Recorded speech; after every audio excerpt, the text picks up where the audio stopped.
since you've had the screenwriting background, I'm going to insist that you give me the log line, the quick pitch for Motorcycles and Sweetgrass. It's a story of tricksters, motorcycles, and marauding raccoons. Ooh, I like that. And sex. And sex. Not with marauding raccoons, though.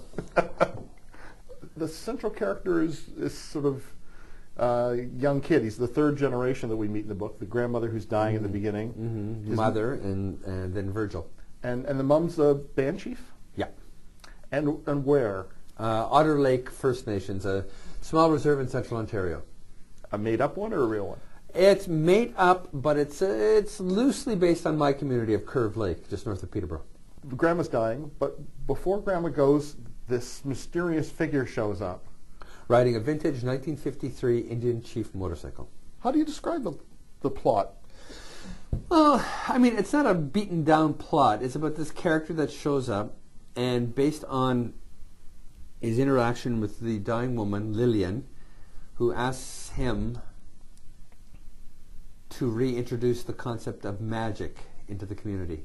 And I'm not talking magic in terms of pick a card, any card, just sort of you never know what's going to happen next type of atmosphere. And he does through both intentional and non-intentional methods. Central to this book is the concept of the trickster, whether it's crow or coyote, Nanabush. I mean, there are a bunch of trickster. Yeah. Glooskap, Nappy, Spider, all these different characters. What us white guys didn't get for the longest time is that it's the trickster has a dark side to him, and we just see the kind of prankster, but there's and it's also self-destructive. Yeah, it's most of what people are familiar today with the trickster stories are those that are told to children, the children's stories, because most adults don't want to sit around and be told old-fashioned stories. But you're right, and I go into it in the book where there's a lot of adult legends that shouldn't be told to children about the darker aspect of the trickster character. I mean, Tom King puts it best when he talks about the trickster is a character of appetites, of desires. And I mean, even that term, being a person of appetite and desires, automatically your mind thinks that will not bode well. And so I try and deal with that with this character where he's yes, he's silly, he's fun, he does all the things you see in children's stories, but then there's the darker edge where he's manipulative, he's egocentric, he's like a pouty child, and he's just does things for the sake of doing things. So that does tend to come out in the intention of this novel.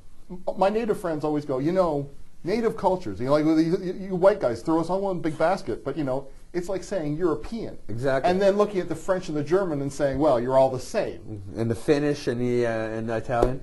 I mean, at the time of contact in 1497 here in Canada, there were over 50 separate languages and dialects spoken. So yes, there is no one native thing. I've often been brought on to talk shows or debates to give the native perspective on things, and I can't give the native perspective on things. I can give the Curve Lake and maybe a sort of a broader Ojibwe perspective. Even that's a questionable. So yeah, that is an issue. But one of the things I've learned in the world of humor, that while there is no one native sense of humor, there are certain characteristics that are predominant in the Aboriginal sense of humor and the broadest aspect.